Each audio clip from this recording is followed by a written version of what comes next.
You win the argument, and lose a friend. You try to be interesting, and everyone loses interest. What if everything you thought about dealing with people was wrong? Let Dale Carnegie show you the truths no one told you. In a world obsessed with being right, we've forgotten how to be kind. We chase attention, not connection. We speak louder, listen less. And we wonder why no one truly hears us. But over 80 years ago, one man quietly wrote the blueprint for human connection: how to win hearts, not arguments. How to be remembered not for what you said but how you made people feel. This video isn't just about quotes. It's a reminder of how to live, lead, and love in a noisy world. Let these timeless lessons from Dale Carnegie reset your thinking. And maybe, change your life. Life lesson number 1, see others first. I want to tell you something I wish I'd understood 20 years ago. Back then, I thought that to be liked, I had to impress people. I'd talk about my job, my achievements, my opinions. I thought if people knew how smart or capable I was, they'd want me around. But something strange kept happening. Conversations would end quickly. People would smile politely, and then move on. And I felt more invisible than ever. One day, I met an old man at a coffee shop. He was maybe in his 70s, sitting alone, reading a book. I don't remember how we started talking, maybe I just asked what he was reading. But what I do remember, is what he did.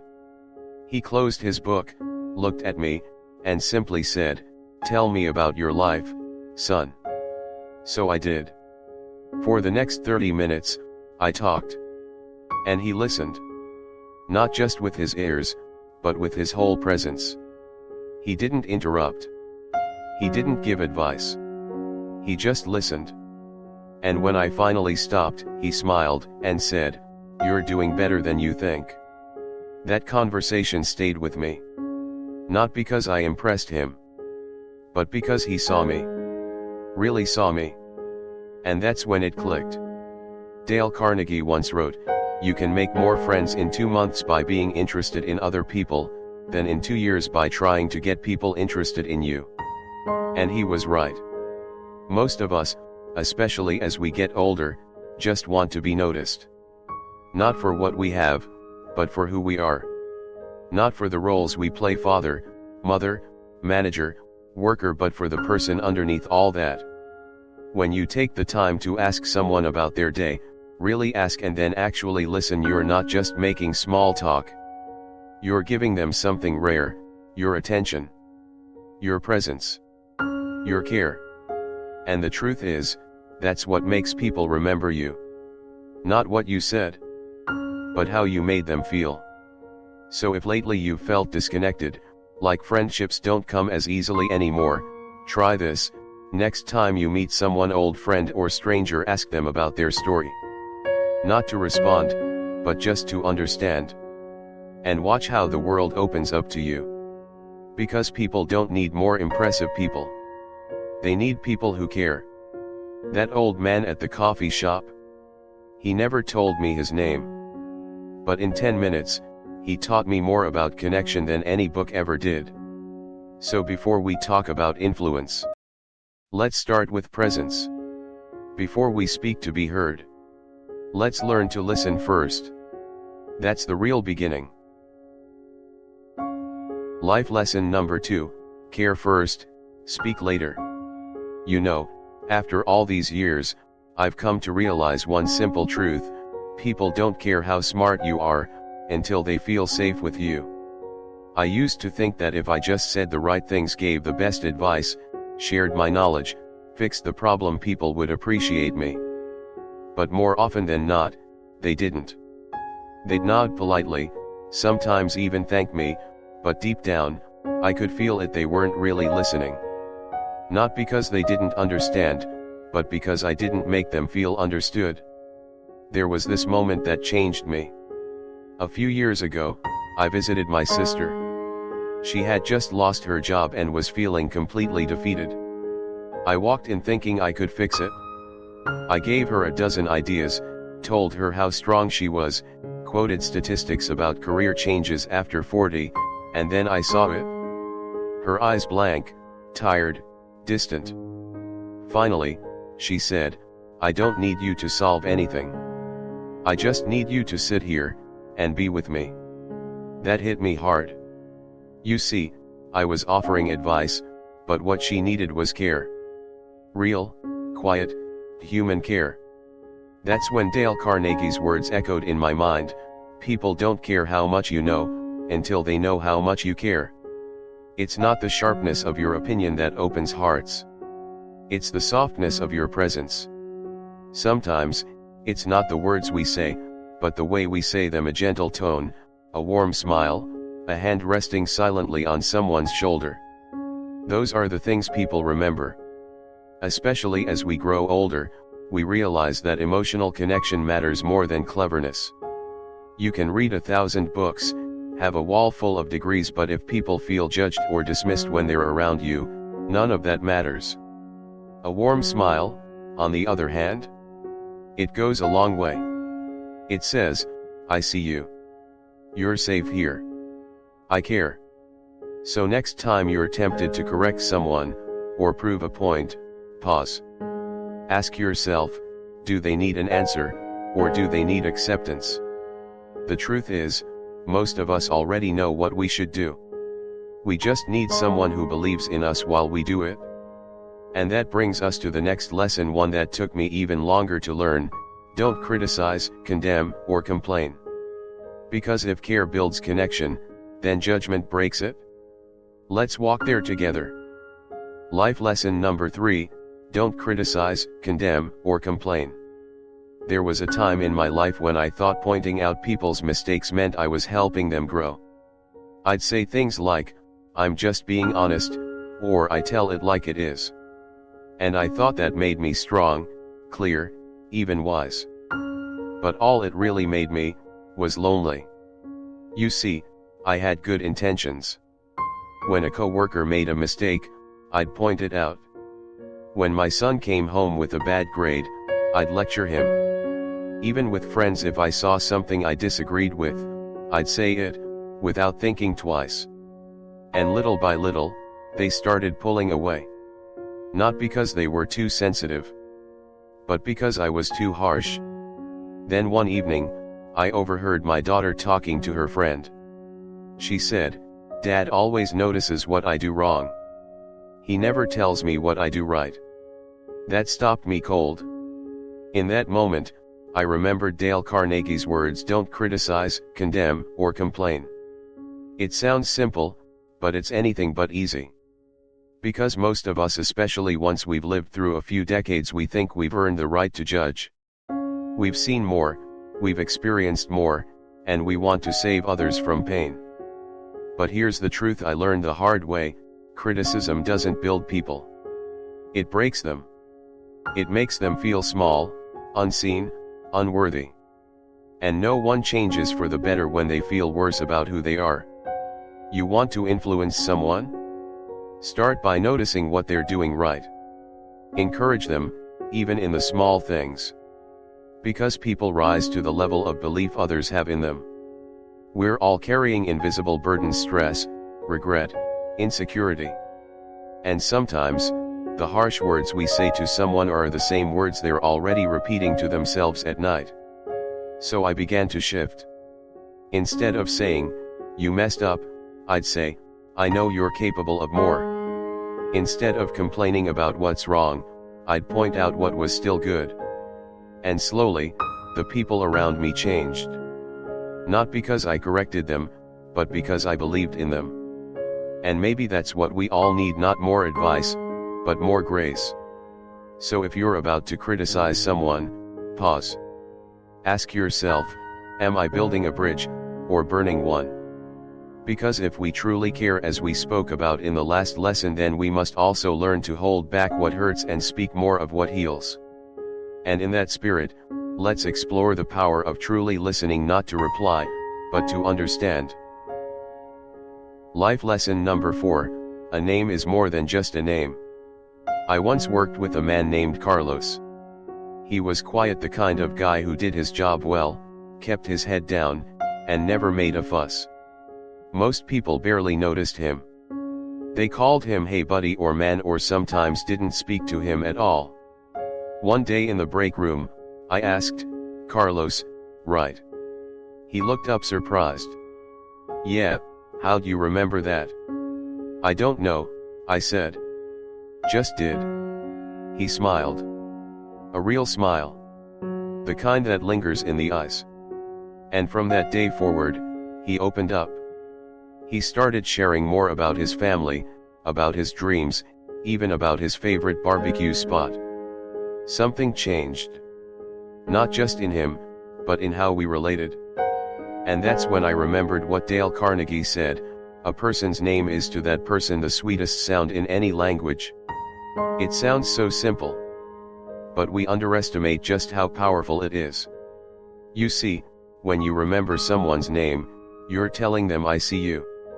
Not just as a face in the crowd, but as a person, with a story, a voice, a life that matters. Think about it.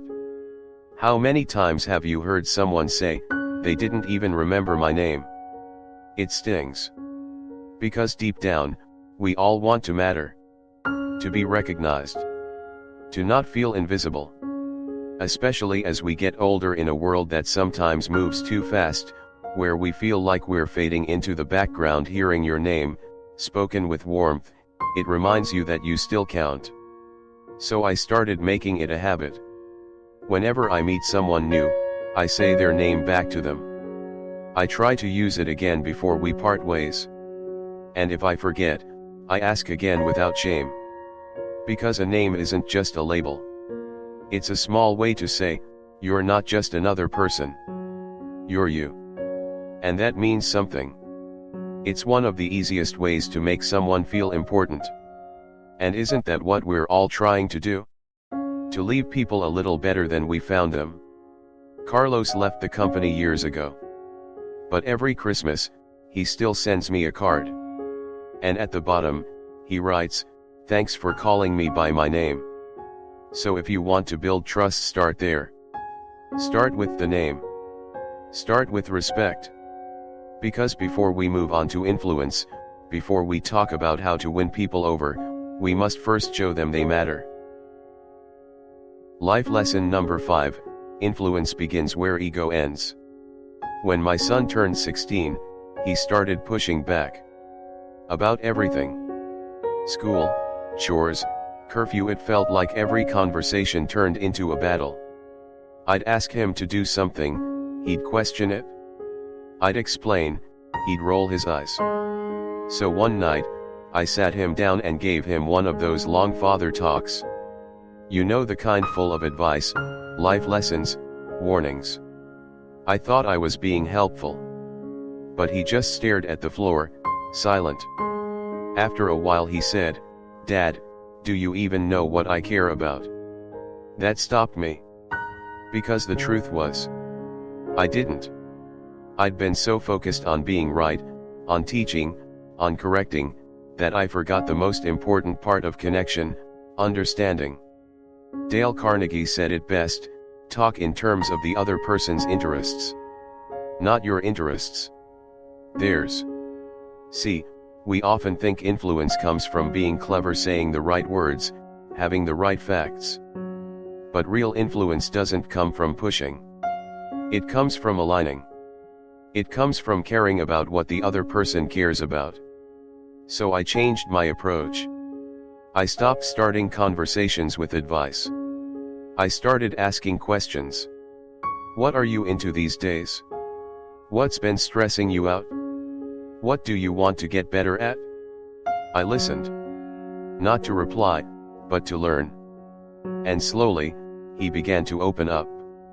He started telling me things without being asked. He asked for my thoughts not because I demanded them, but because he trusted that I actually saw him. And you know what? That changed everything.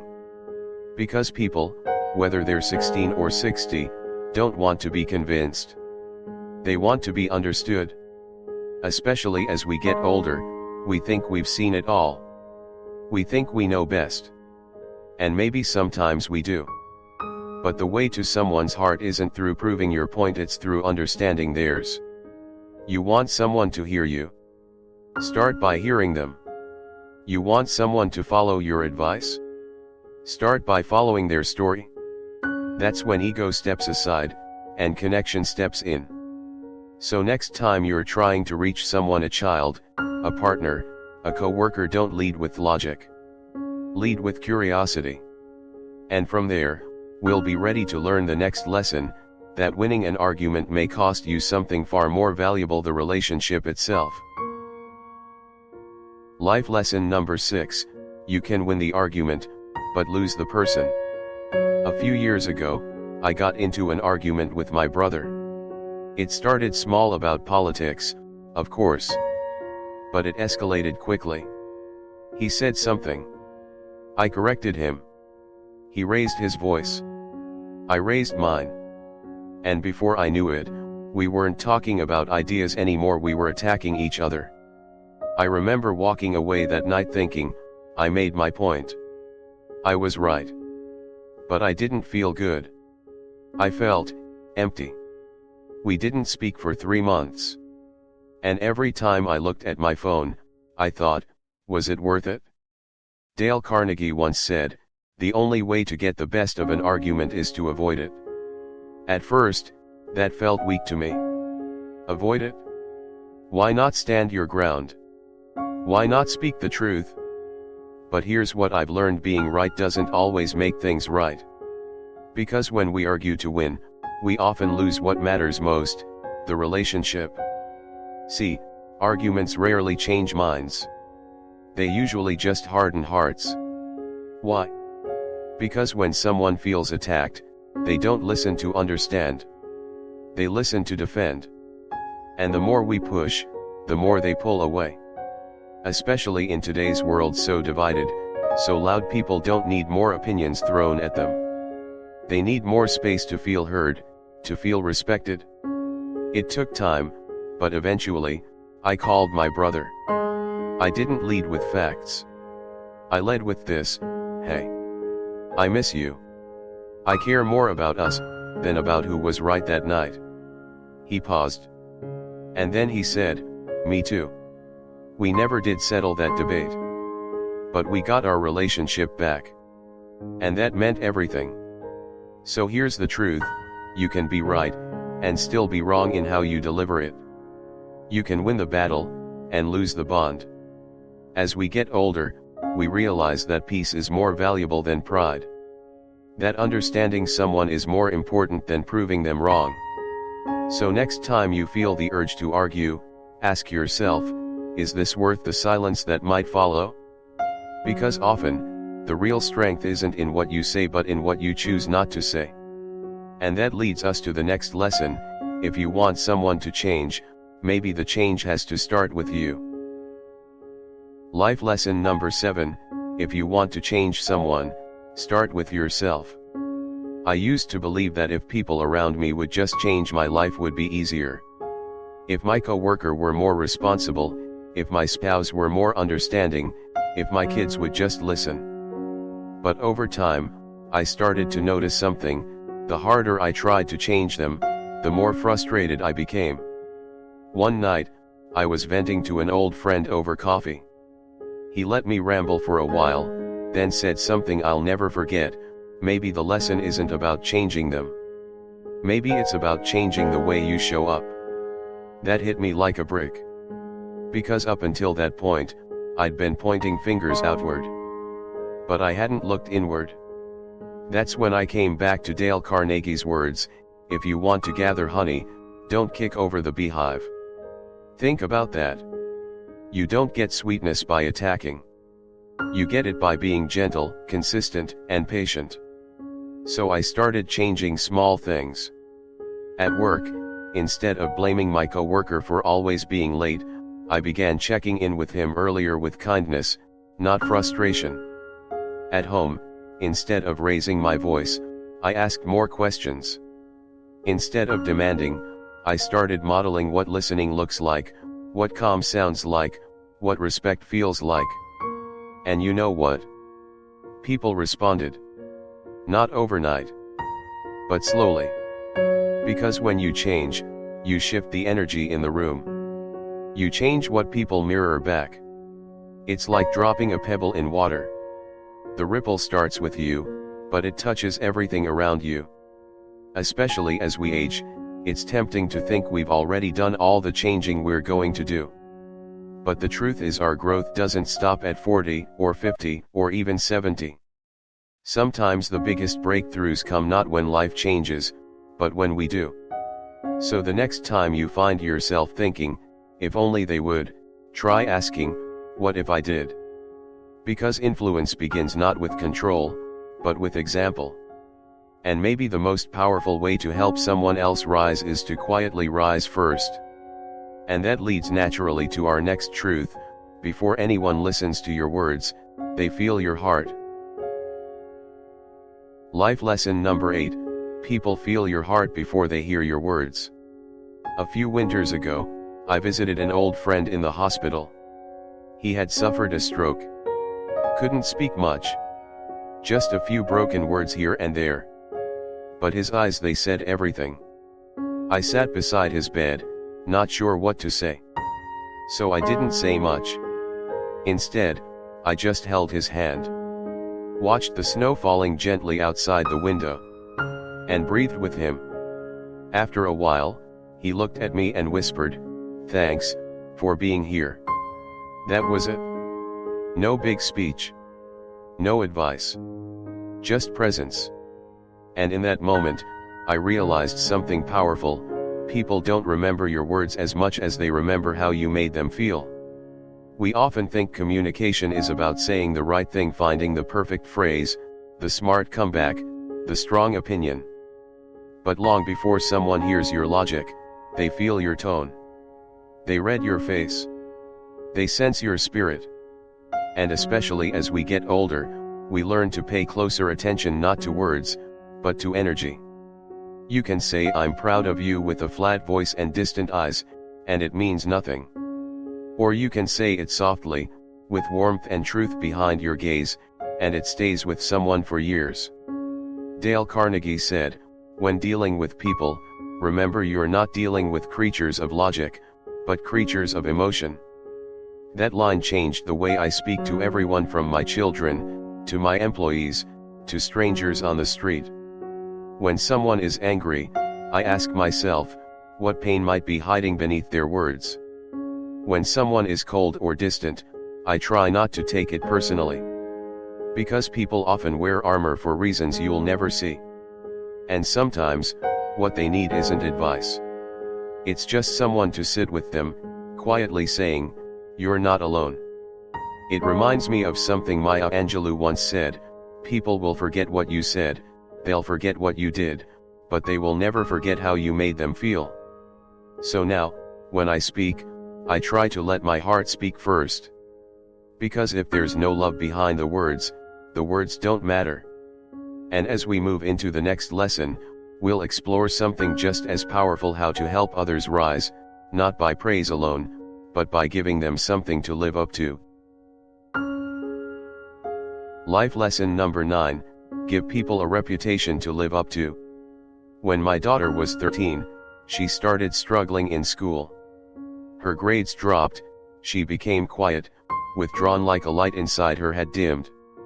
One evening, after another tough conversation about missing homework, she looked at me and said, "Maybe I'm just not that smart." That broke something inside me. Not because her grades were slipping, but because I had let her believe she was less than she truly was. That night, I sat on the edge of her bed and told her a story. I reminded her how, when she was 6, she taught herself to ride a bike without training wheels, just sheer determination and scraped knees. I told her how, at age 9, she stayed up all night building a solar system project with nothing but glitter, glue, and stubborn focus. And then I said, "You're not someone who gives up. You're curious. You're strong.